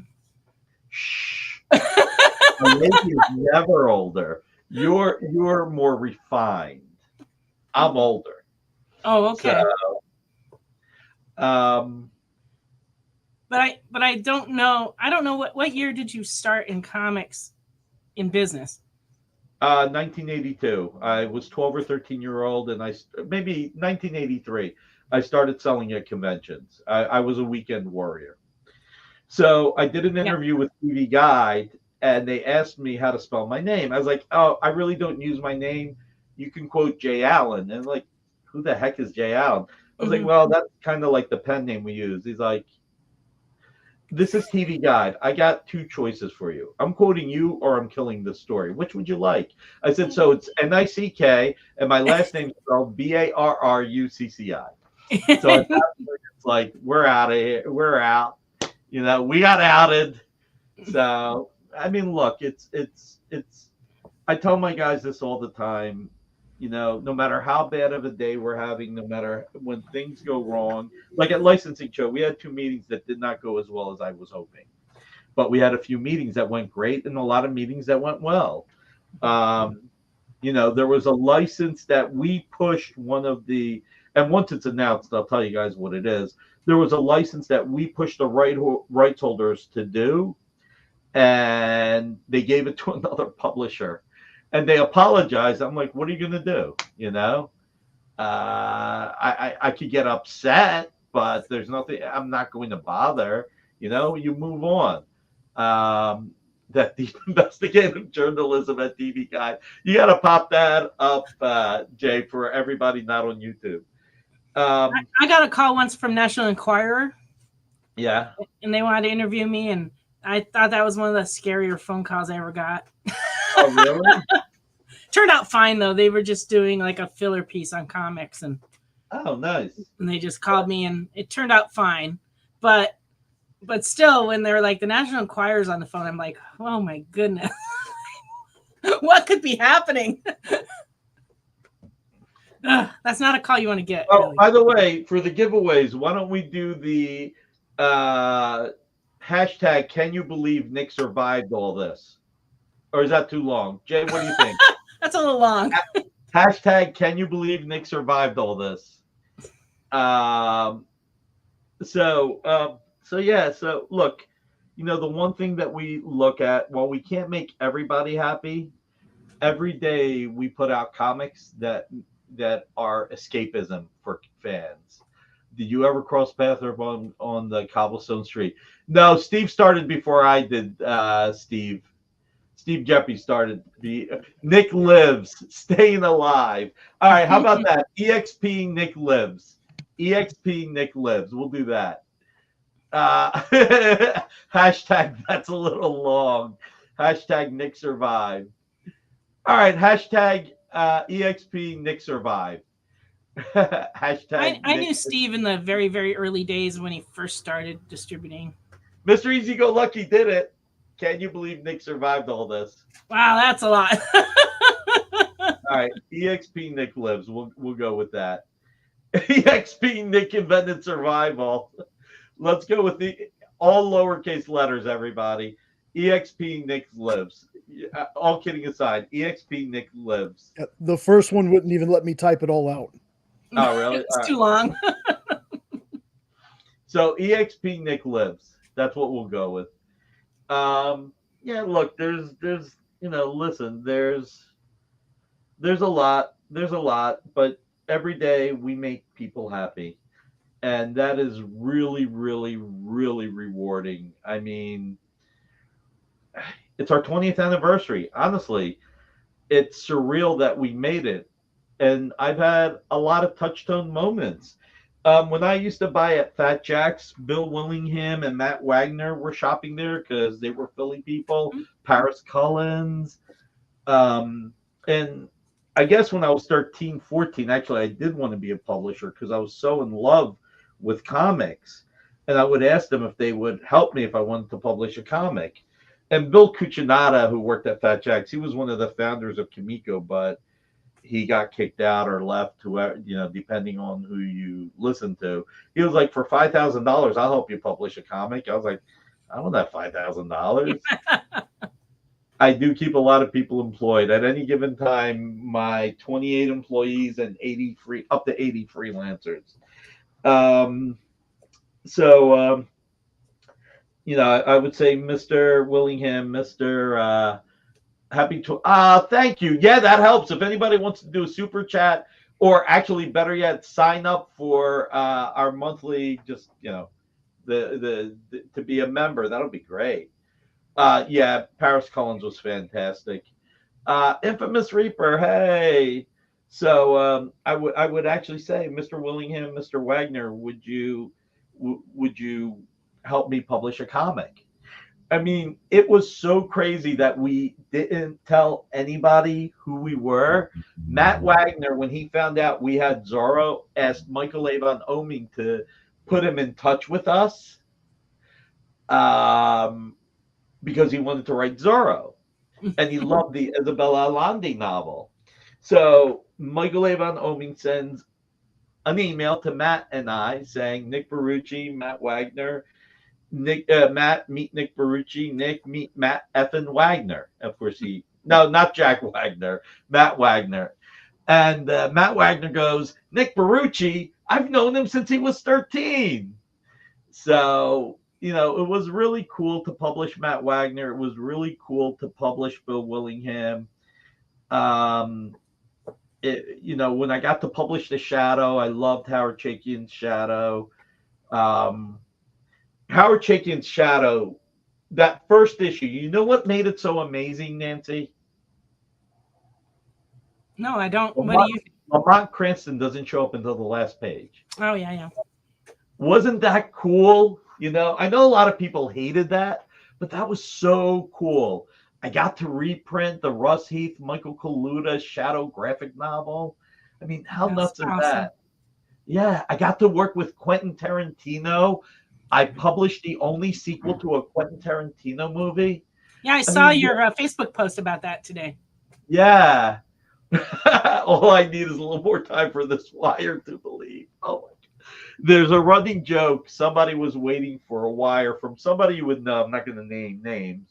And for 3 months, he dragged out sending the wire. And then he did an interview on a YouTube channel. And the person who was waiting for the wire actually started posting everywhere. Do you know this man? Do you know where he'll be? He owes me money. And he popped all the texts up of him saying, I'm wiring you the money. I'm wiring you the money over the course of 3 months. So it's an old joke here about the wires. For me to name later. I'm not a big name, Jay. I'm not a big name. I'm just very lucky. Oh, you have a picture of Howard Chaykin's Shadow on your wall. That's awesome. Yeah, I mean, it was just surreal. My bedroom is covered in promotional posters from 1982. And when I moved to California, my parents never took any of it down. And so one of the times I came back, I took photos of it, put it up on the internet, and people were saying they should just take my whole bedroom to the Smithsonian because it was like an exhibit of comic book stuff from 1982. And actually it's still that way. I haven't changed. Wow. Yeah, so it's like all kinds of crazy promo posters for like Camelot 3000 and stuff. Oh wow. Jay, put Alberto's comment up because I have a response to that. Alberto, it's the smallest picture on your wall. I've seen your walls. It's all Captain America. I don't believe you, Alberto. You got to text me a picture of your son on your wall. And now I don't want to see you put it up real quick to take a picture. Anyway, now look. I mean, there's been to publish the only person to have a sequel to a Quentin Tarantino movie with Django Zorro. That's pretty cool. I had Howard Chaykin in the store for a signing years ago, but it was at the time when Blockbuster Video was very big, and he was just convinced that Blockbuster Video was going to put comic book stores out of business. And he could have been right, but he wasn't. Well, when we got the Shadow license, we got Garth Ennis to work on it. Did everybody hit the thumbs up? Just asking. When the rights holders wanted us to ignore the shadow, Howard Chaykin's shadow. And we were opposed to doing that. And they were like, please, Universal, when they made the movie, thought the Howard Chaykin book was canon. And that's why they used some elements. And I said, it got published. It is canon. It's like, so, man, Alberto, pop that up. You really quickly changed all those pictures, man. I didn't know how fast you were. Nick the Jellin. What's a Jellin? Do you know what a Jellin is? What's a Jellin? Jay, can you find out what a Jellin is? Wraith 1701. Jesus. The one night I'm not selling anything, I got all these new viewers. They'll never come back now. Like, well, maybe they'll hang out with me and buy some comics. That'd be cool. Don't forget, 9 o'clock. Looks like Tyrant. Huh? Looks like Tyrant. Ooh. Wow, TJ, I'm a tyrant? Ooh. I'm sorry you feel that way. Wow. It's like, oh, Nick the Felon. Nick the Felon. Okay, I'll take that. Oh. Okay. To paraphrase Axel Foley, I wasn't always a comic publisher. So I might have stretched a law or two. No, Amy did not steal the palette. My wall has scenery printed. So we found one palette. It was misplaced, and it looks like the other palette may have been damaged copies. Yes, I would rather be a felon than a tyrant, Derek. Trust me, Nick, the late wire man. I am not the late wire man. I'm down to the no. You know what I am, Nancy? I'm Nick down to the wire man. Yes, that's the kind of wire man you are. Last minute wire man. God, that was like that day, that third wire and the last year were the two stresses. How do you misplace a palette? You have to have a lot of pallets to misplace a pallet. you misplace a palette by not labeling it. When you don't label it, I'm not shaming Nancy, so I had to shame Alberto. No, that's not true. I'm just having fun with Alberto. A certain former president happens to be both. No comment to that. But hey, round guy, how are you? Jay Allen mislabeled. Jay Allen. Well, that could be it. You solved the mystery. It wasn't J. Allen. It was Jay Allen. Yeah. So here's what kind of reinforced to me that doing Dynamic Forces publishing was problematic. Remember when Wizard was doing the 1/2 books, and retailers complained because they couldn't get them, and Wizard used them only as a way to sell more Wizard magazines? Pretty good. A lot of people are beating up on me. I got called a tyrant and a felon. I'll take a felon over a tyrant. I get called a vampire, so that's not so bad. Steve wouldn't trust that Jay Allen guy. So we did preludes. So we did like the Fathom prelude, which I think was written by Mike Turner, drawn by Ale Garza. We did the Darkness prelude by Paul Jenkins and Jay Lee. The Witchblade prelude with Mark Millar. Sure. Does that make Hal Berry the Professor Zoom of Jay Allen? Oh, man. So, and I'd rather be a pig than a fascist. Well, Italians were fascists, Semrick, so I can't touch that one. So this is what it is. Nick, what IP are you most proud of acquiring? I'm not going to say, Derek. That's like asking who my favorite kid is. I'm proud of different things from all of them. We need an anonymous poll with Amy, Rex, Jay, Kyle, and the rest of the team if they think Nick is a tyrant or not. You got to give them three choices: tyrant, felon, or not. None of the above. Oh, Jay, no, don't answer. I love Nick, y'all. That's not just me saying it. I love Nick. Nick, you're awesome, man. I mean that for real. I appreciate that, man. So we did the Preludes and sold them through Diamond, right? Look at JD. You got to pop up JD's. So we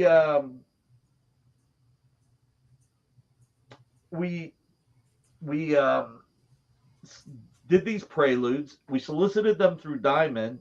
Retailers got them at wholesale. I mean, again, Mark Millar, Paul Jenkins, Jeff Johns did Tomb Raider with Mark Texiera. Nick is all right by me. Thank you, CJ. I'll get a room, Marcus. That's what I say to every supervisor. And retailers were complaining. I mean, we were giving retailers great books. You know, I think we did a Battle of the Planets Prelude. We were putting out some great books. And then we had people like Rory Root that lied through their teeth. I think Rory Root was, I'm sorry, I know a lot of people liked him, but to me, he was a not nice person. I'm not going to say he was a piece of crap, but he was not a nice person. So we put out a Battle of the Planets collection of all the old Whitman comics, and we didn't do that good of a job. The reproduction, the scanning was not that good. First old thing. Oh, well, just to finish. So retailers complained that we were doing the Preludes because we were a collectible company, so they didn't like it. So that's what also made me think I needed a new name. And we needed to be in front of Dynamic Forces. So in Diamond, it was D.E. So for Dynamite Entertainment, just so that we can be before Dynamic Forces. Bow Chicka Bow Wow. I just want to go on record. I wasn't one of those retailers. I appreciate it. So Rory, and I knew Rory very, very well. We were both part of the Direct Line group. Well, Brian Hibbs and I come back from QVC UK.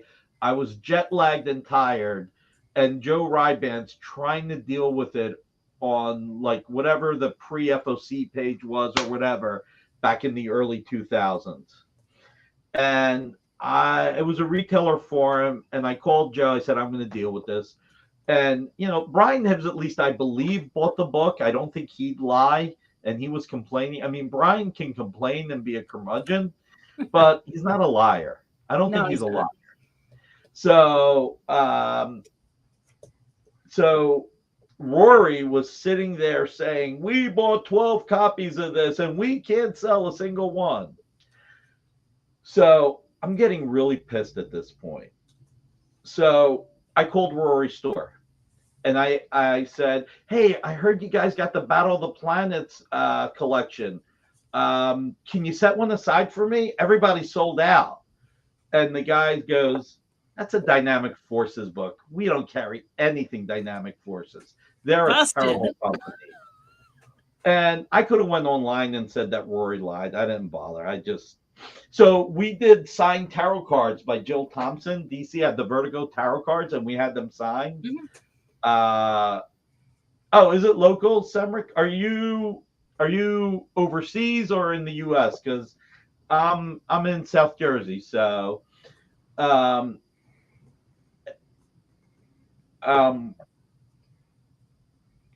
Rory, I mean, he's insult to injury type of guy. Like, really, he's not a nice person. I'm sorry. So he came up to me in San Diego and said, you know, Nick, oh, okay, yeah, QVC UK, man, I was there for years. I'm okay, except for when I target Alberto by bringing art that he loves.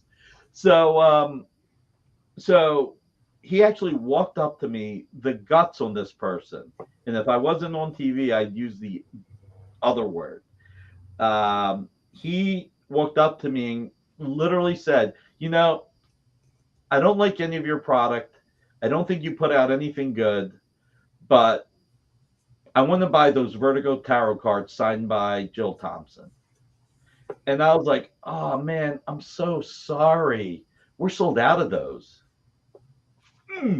Guess which figures I want to put up right now? You know? He was such a dick. I really did not like him. And he's been gone for a long time now, Nick. No comment on that. No comment. I mean, you know, I don't. I don't wish he died young. I don't wish anybody dying young. But to me, I mean, this is a guy that this is what I was dealing with, why we called it Dynamite, because there are so many retailers that like we did the preludes and sold them to retailers at wholesale, and retailers complain. Yeah, this is one of my longest shows. All right. No, that's not karma, naughty or nice. I sold. I really did sell out of those tarot cards now, Marcus. Of I just course. wouldn't sell them. I wouldn't sell them to Rory Root. No, he to us. I'm not saying he was a bad person to everybody. I'm saying to us, he was a scumbag. Just to us. That's my opinion. I hate your stuff. Do you have any more? No. It's I hate your stuff, but you have this one thing I like. Why don't you sell that to me? I know that. I mean, as a retailer, he was very outspoken and he irritated a lot of people. But you know, I think he honestly meant well when it came to his customers. I don't know what possessed him to say the things he said. You know. Well, I don't know what possessed him to lie. I mean, yeah, I don't get that because that's not in my wheelhouse. But you know, but I experienced that as well with him. Yeah. But I knew him for a long time, and we went on a lot of adventures, some good, some bad. Look, I don't see eye to eye with Brian Hibbs on a lot of things, but I respect Brian. Me either. He doesn't like a lot of stuff we do, but he also doesn't go out there and lie. And I think he's genuinely a good person. And he's an honest person. He's also very outspoken. Yeah. And that makes him difficult to deal with in business sometimes. Yeah. Phil Boyle, somebody else. I love Phil, but he's got to be very aggravating to deal with as well. No. But here's the thing. He and I disagree 70 to 80% of the time. Yeah. But I can walk away from a conversation with Phil and know I had an honest conversation. Yeah. I respect that. You don't have to agree with me for me to respect you. You just have to respect me for me to respect you. Yeah. And you know, by the way, Jay, put up Marcus's last two comments and then Corey's comment only because it's funny. Well, you've only got 5 minutes and you still got to give away that book, right? Yeah, I'm going to give away 2 books since I dragged this out. So I'm gonna go and you give away those books and I'll be back in 5 minutes. Yeah. So everybody just kind of hang out and join me. But you see why I called it Dynamite and didn't let anybody know for a while. Sure.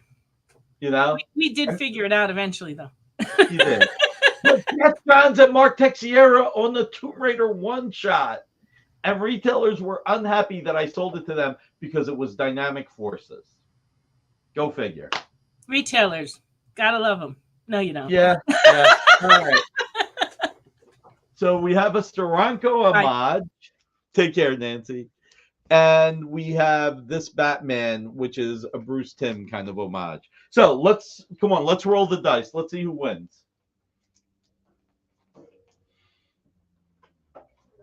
And both of them are Joe Del Beato and Mariano Nicieza.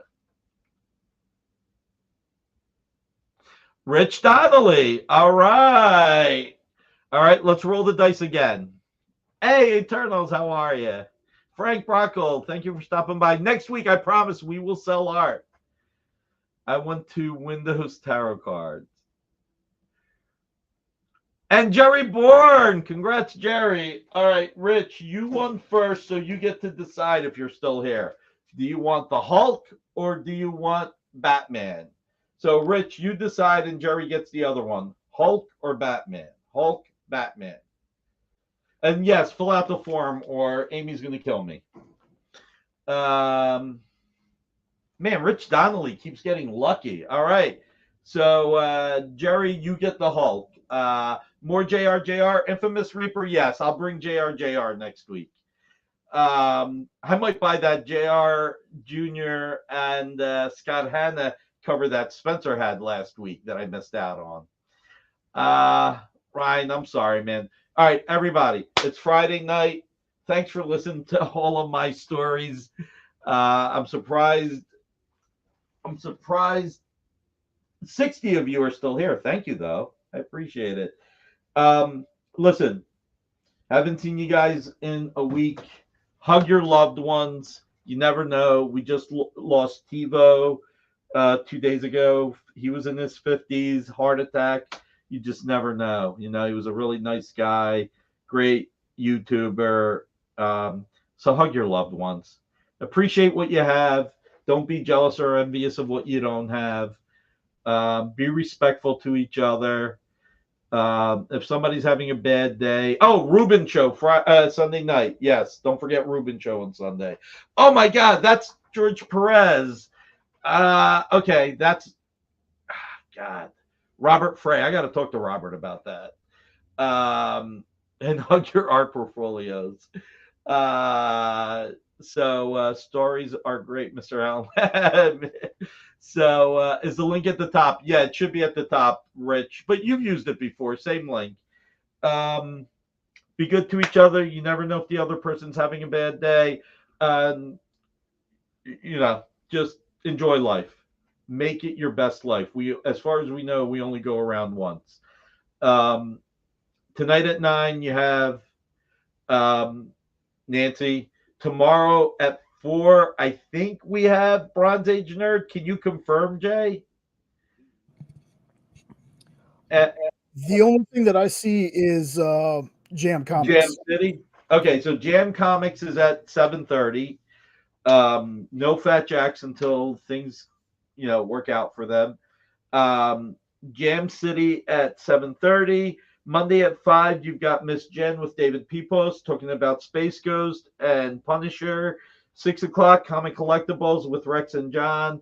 10 o'clock, 10:30, Devil's Advocate with Kyle and Bronze Age Nerd. Tuesday at 7, in stores this week with Jen, Kyle, and Jay, and sometimes other special guests.